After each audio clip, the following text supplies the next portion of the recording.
iglesia y la ideología de género.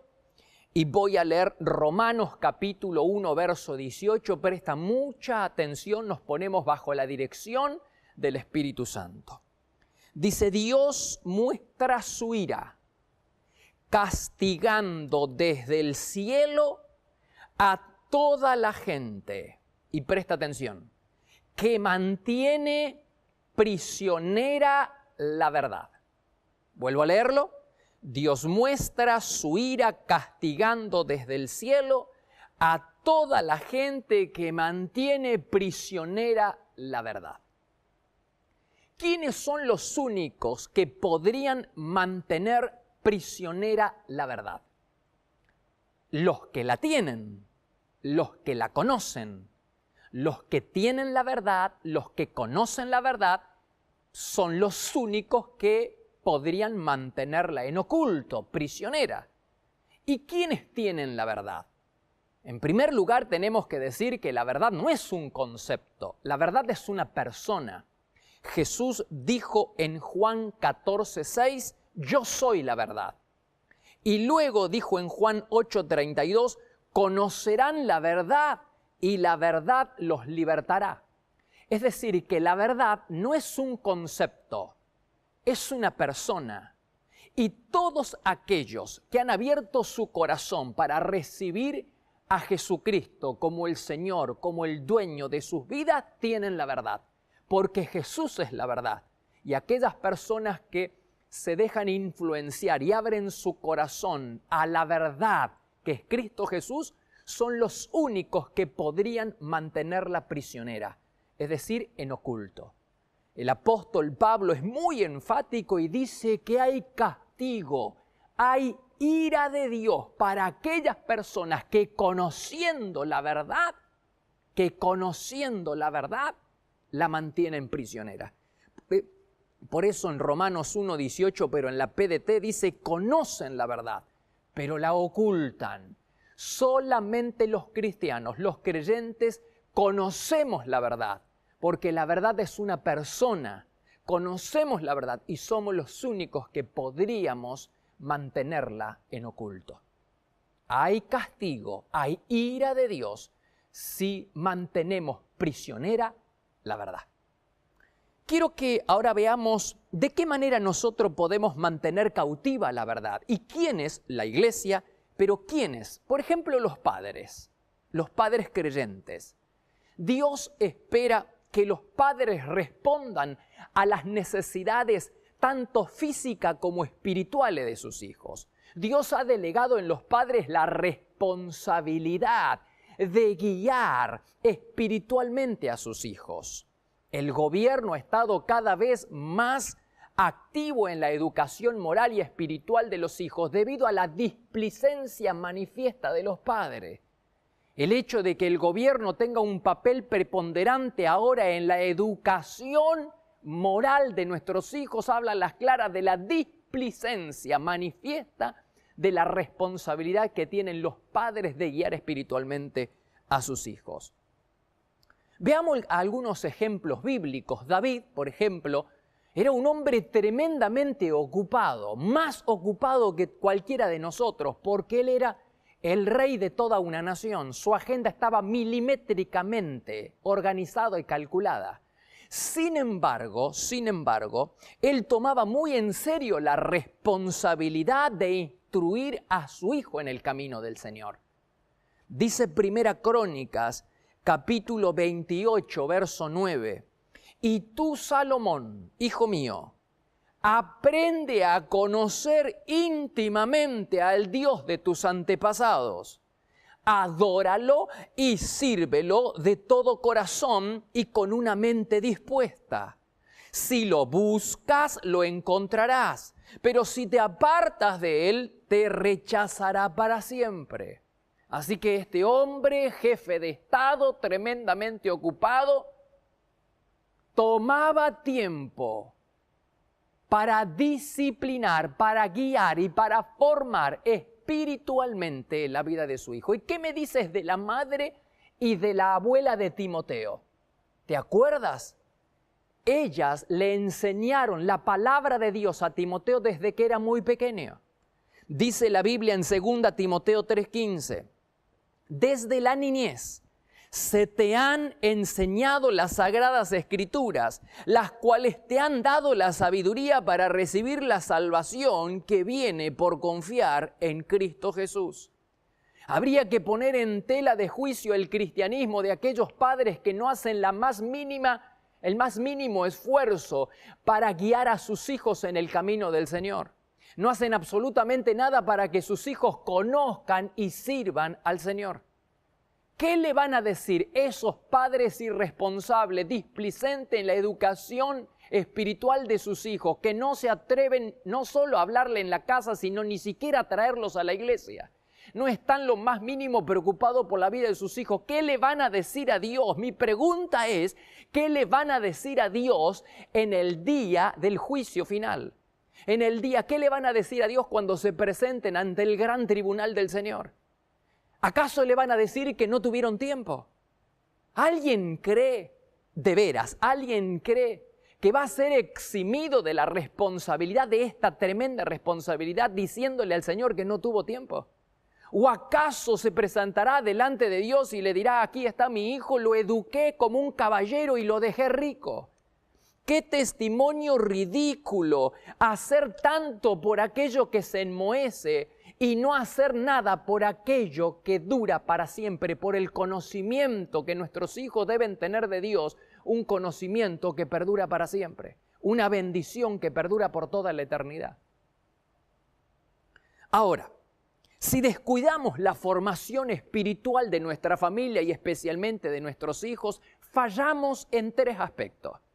En primer lugar, le fallamos a nuestros hijos, porque la fe es una semilla y hay que plantarla, no crece si no se la siembra. La fe no crece en la vida de nuestros hijos si no la plantamos.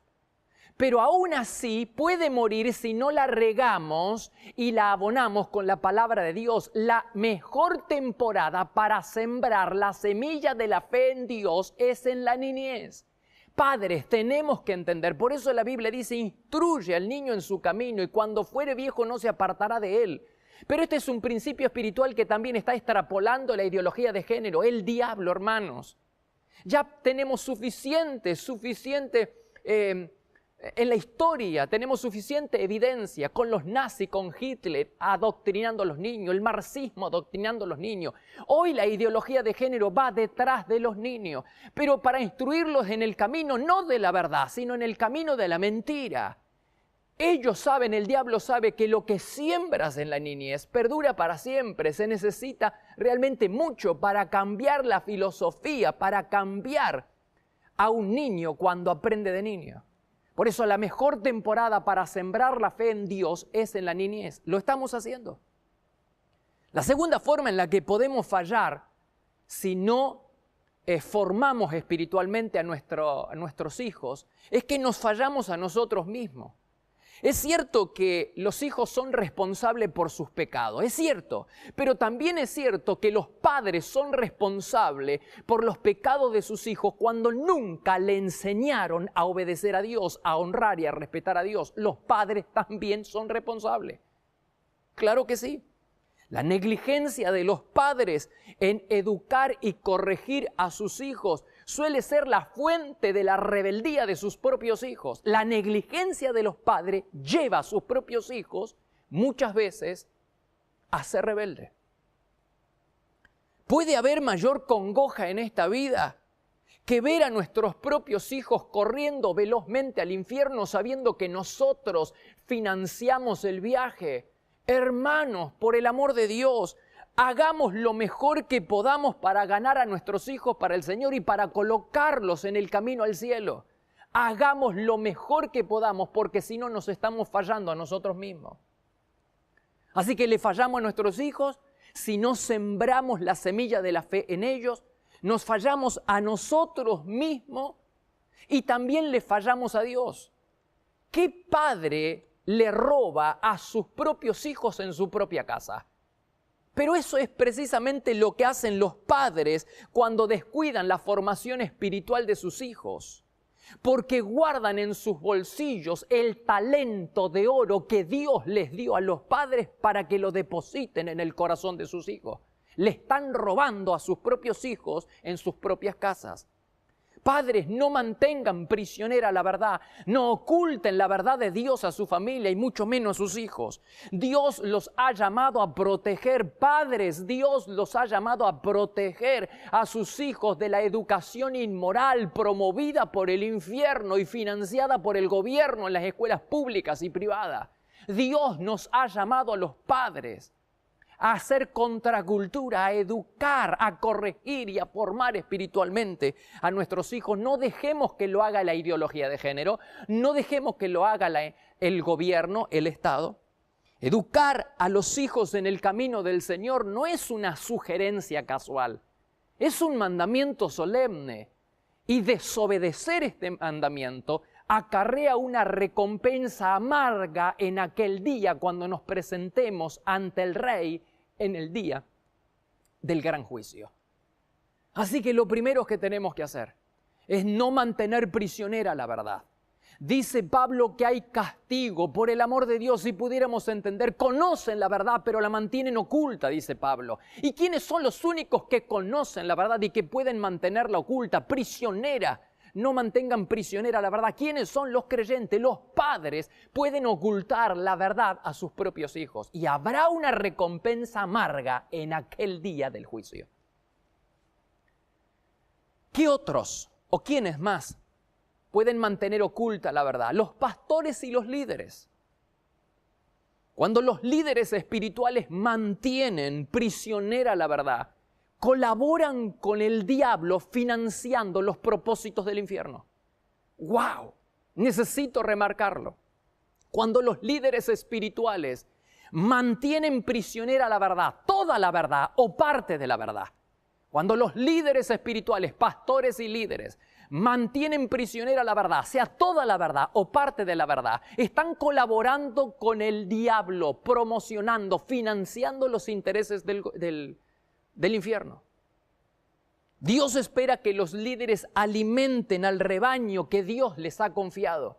Una de las cosas que tenemos que entender los pastores y líderes es que el rebaño no nos pertenece, ni la iglesia, ni la célula, ni el ministerio, ni tus jóvenes, ni tus niños, ni nada. No nos pertenece, es de Dios. Simplemente hemos sido escogidos para administrar algo que no nos pertenece. Que nos tiemblen las manos, hermanos, porque un día vamos a tener que presentar mayordomía. Vamos a tener que rendir cuenta de lo que Dios ha puesto en nuestras manos. Así sea una persona, así sean 10 personas, así sean 1000 personas, vamos a tener que dar cuenta. Mire lo que dice la Biblia. En Ezequiel 34, versículo 2 en adelante. ¿Qué aflicción les espera a ustedes, pastores, que se alimentan a sí mismos en lugar de alimentar a sus rebaños? ¿Acaso los pastores no deben alimentar a sus ovejas? Ustedes dejan que sus rebaños pasen hambre. Por lo tanto, ahora me declaro enemigo de esos pastores y los haré responsables de lo que les sucedió a mi rebaño. Les quitaré el derecho de alimentar al rebaño y no dejaré que sigan alimentándose a sí mismos. Hermanos, si el pueblo no quiere alimentarse cuando los pastores y los líderes le brindan el pan, allá ellos, será su pecado. Pero ay de los pastores y líderes cuando la gente llega a la casa del pan hambrienta buscando pan y no hay pan. Ay de los pastores cuando la gente hambrienta llega buscando pan a la casa del pan y no la encuentra. Por eso la Biblia dice en Jeremías 23:1 en adelante, ¿qué aflicción les espera a los líderes de mi pueblo, los pastores de mis ovejas? Porque han destruido y esparcido precisamente a las ovejas que debían cuidar. Ahora yo derramaré juicio sobre ustedes, viene castigo. derramaré juicio sobre ustedes y nombraré pastores responsables. Yo, el Señor, he hablado. ¿Te das cuenta? Viene juicio, castigo de parte del Señor si somos irresponsables en administrar fielmente las personas, las vidas que Dios nos ha confiado. Pero también vamos a ser reemplazados. ¡Guau! ¡Guau! Si tomáramos conciencia que vamos, si no es esta vida, va a ser en el más allá, pero vamos a dar cuenta, vamos a rendir nuestra mayordomía delante del Señor. Y dice que Él va a reemplazar a los pastores que son irresponsables en pastorear y en cuidar su rebaño. Vamos, líder de célula, vamos, líder de red, pastor, líder de ministerio, y quien quiera que seas, algún líder, aunque seas un consolidador dentro de la iglesia, aunque seas un simple servidor dentro de la iglesia, simple porque nos da la idea de que no tenemos personas a cargo, sino que venimos a hacer un trabajo que podría hacer cualquier otra persona, pero no es así. Dios te ha elegido para hacer ese trabajo y lo tenemos que hacer responsablemente, porque o vamos a ser sustituidos y vamos a ser castigados, dice ahí Jeremías. Nuestro desafío, hermanos, es ser pastores y líderes conforme al corazón de Dios. Por eso en Jeremías capítulo 3, verso 15, en la Nueva Traducción Viviente, dice: les daré pastores conforme a mi propio corazón, que los guiarán con conocimiento y entendimiento. La pregunta que nos cabe a esta altura es: ¿cómo entonces debemos pastorear, guiar, cuidar el rebaño, las ovejas que son del Señor? Pues el apóstol Pedro nos da la respuesta. Él dice en 1 Pedro capítulo 5, verso 2, pastoreen el rebaño, velando por él como quiere Dios. La palabra velar.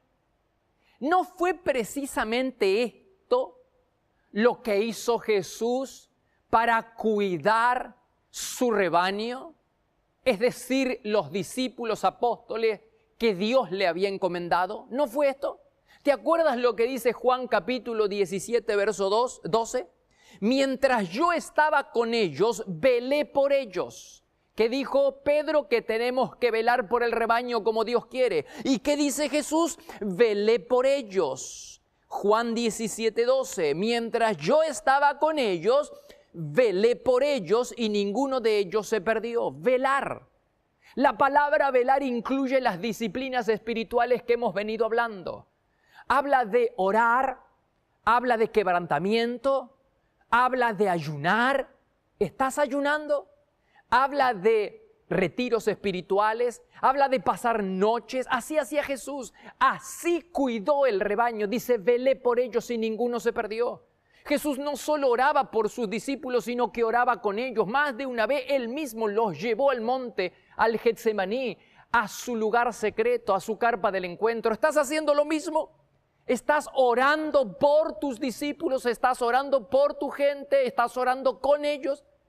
Jesús pasaba noches enteras orando, ayunando, y no lo hacía para Él, sino por sus discípulos, por esta humanidad. ¿Estás haciendo lo mismo? ¿Cuánto hace que no estás ayunando? ¿Pasas noches de vigilia para cuidar? No solo eso, sino que Jesús llevaba a sus discípulos al templo y los llevaba a la sinagoga. Dice que de costumbre los llevaba a la sinagoga. Así que estás haciendo lo mismo, te estás congregando regularmente, periódicamente, estás llevando a los tuyos a congregarse. Todas estas son disciplinas espirituales. Con recursos espirituales se cuida el rebaño de Dios, hermanos.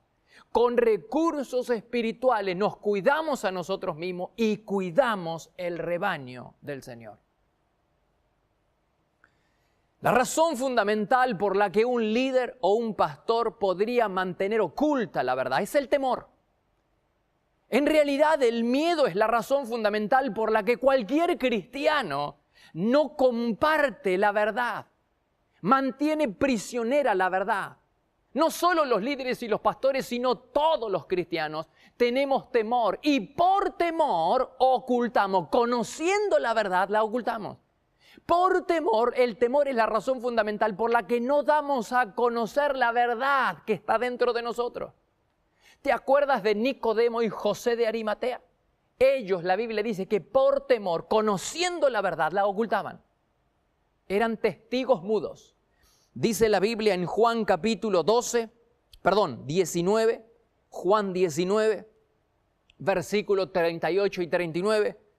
José, que era José de Arimatea, era seguidor de Jesús, pero no se lo había dicho a nadie porque tenía miedo. También Nicodemo. Es decir, estas personas conocían la verdad, habían tenido un encuentro personal con Jesús, pero eran seguidores del Señor, como nosotros lo somos, pero no se lo habían dicho a nadie. Igualito que nosotros. ¿Conocen tus compañeros de trabajo que realmente tú estás confiando en Dios? ¿Conoce toda tu familia? ¿O eres un creyente a escondidas? La Biblia dice en Juan capítulo 12, versículos 42 y 43. Hubo muchos que sí creyeron en Jesús, entre ellos algunos líderes judíos, pero no lo admitían. ¿Por qué razón? Por temor a que los expulsaran de la sinagoga, porque amaban más la aprobación humana que la aprobación de Dios. ¿Eres un creyente a escondidas? ¿Eres un testigo mudo? ¿Te oculta de tus amigos y compañeros de trabajo? Nadie es más egoísta que aquel que guarda lo que Dios le ha dado para compartir con los demás. No ocultes la verdad, no mantengas prisionera la verdad. Comenta, no te avergüences de Cristo Jesús.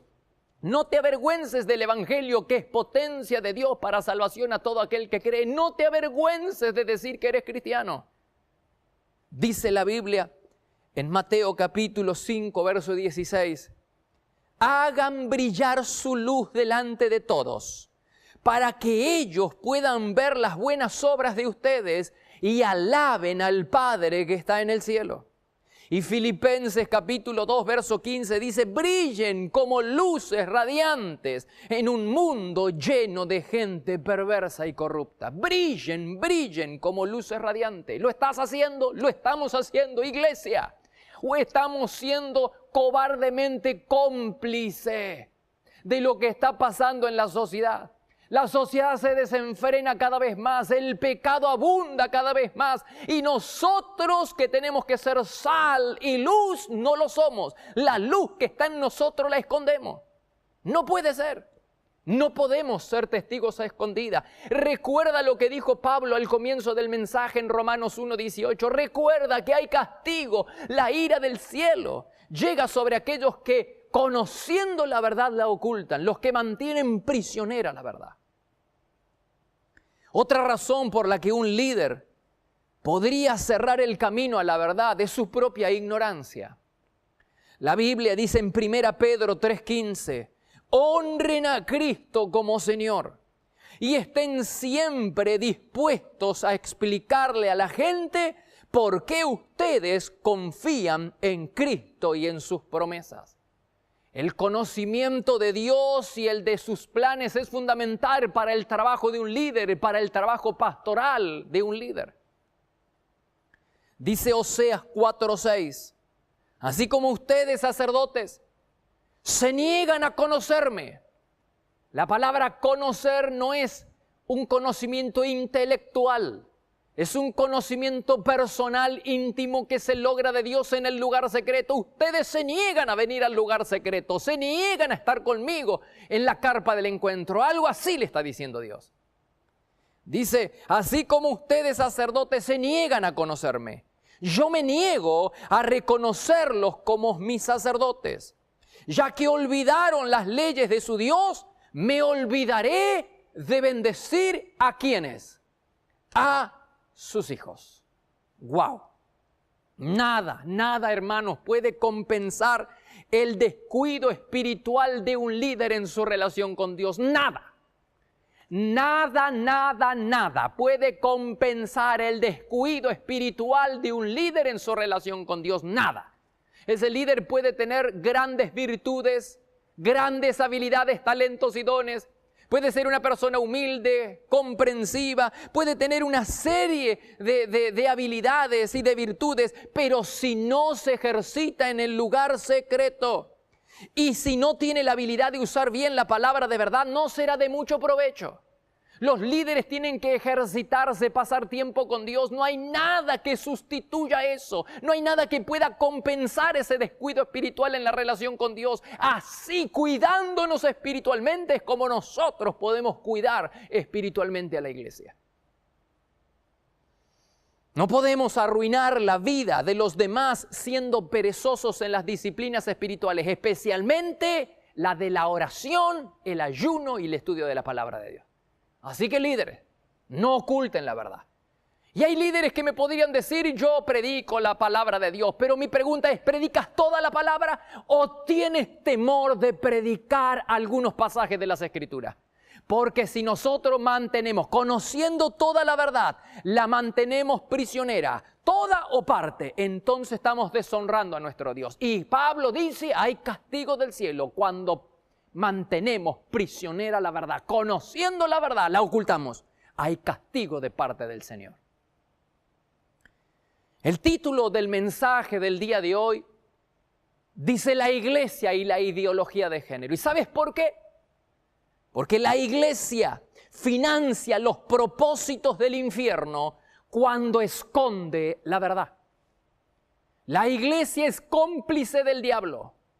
Favorece, promociona y financia los propósitos del infierno cuando ocultamos la verdad de Jesucristo. En lugar de aceptar que se legitime la educación sexual con ideología de género en los colegios, deberíamos denunciarla y deberíamos denunciar cualquier maldad, tal como lo hacemos en la campaña de Todos contra el Abuso Infantil, visibilizando el flagelo del abuso. Hermanos, ¿por qué permitir que en el nombre de la diversidad tengamos que aceptar, por ejemplo, la pedofilia? Porque hoy la disidencia implica incluir cualquier tipo de orientación sexual. Y hoy se habla de la pedofilia como una orientación sexual y nos están arrastrando a que nosotros aceptemos también eso. ¿Y de dónde saco eso? De lo que está pasando, hermanos. ¿Acaso no has escuchado acerca de este hombre acusado de violar a 3 niños? Que él se autopercibe a sí mismo como un niño atrapado en el cuerpo de un adulto. ¿Sabías de esto? Un hombre violador acusado de violar a 3 niños. Pero él se percibe como un niño que está atrapado en el cuerpo de un adulto. Y entonces quiere eximirse de la cárcel y de la pena. Y lo peor de todo es que el Estado ha caído en su propia trampa. Porque el Estado, el gobierno, hasta el hartazgo, en las escuelas públicas está inyectando, adoctrinando ideología de género. Nos quiere hacer creer, nos ha enseñado, le está enseñando a la sociedad que la sexualidad está determinada por la autopercepción que el individuo tenga de sí mismo. Es decir, genéticamente, una persona puede ser hombre, pero él se autopercibe mujer y tenemos que aceptarlo. Y entonces tenemos a un violador que se autopercibe como niño y entonces tenemos que aceptar que es un niño. Y en lugar de encerrarlo, el Estado ahora se debate y no puede juzgarlo. No se atreve a juzgarlo por lo que está enseñando, porque el Estado dice que la sexualidad está determinada por la autopercepción que el individuo tenga de su propia sexualidad. Así que como esta persona se autopercibe un niño, no debería ir a la cárcel, hermano, ha caído en su propia trampa. Entonces, ¿qué está pasando? En lugar de cuidarnos el Estado encerrando a los violadores, nos empuja para que nosotros aceptemos la pedofilia. ¿Hasta qué punto hemos llegado que lo único que nos queda es cruzar los dedos para que la próxima víctima no sea alguno de nuestros hijos? No podemos permitir esto. La iglesia, los creyentes, los líderes, no podemos permitir esto. No podemos ser cobardemente cómplices con el silencio, con nuestro silencio. Somos cobardemente cómplices de lo que está pasando en la sociedad. Tenemos que denunciar a los 4 vientos. Tenemos que defender la verdad, como dice Judas 1:4, 1:3 y 4. Sabiendo que hay castigo del cielo si mantenemos prisionera la verdad, conociendo la verdad la ocultan. No podemos hacer eso. No podemos hacer eso. Cuando los padres no asumen el rol formativo en la vida de sus hijos, cuando los pastores y líderes miran a un lado, haciéndose los distraídos por temor a la repulsa pública, y cuando los creyentes ocultan la luz que hay en ellos en lugar de darla a conocer, financian los propósitos del infierno. Iglesia, no seamos cobardemente cómplices con nuestro silencio de los propósitos del infierno. No lo seamos. Ay, nosotros conocemos la verdad, pues démosla a conocer sin temor. Dice que Dios no nos ha dado espíritu de temor, sino de amor y de dominio propio, de poder, de amor y de dominio propio. Así que en el nombre del Señor quiero animar a toda la iglesia, quiero animar a todos los creyentes a que nos pongamos del lado del Señor y que demos a conocer toda la verdad, toda la palabra del Señor.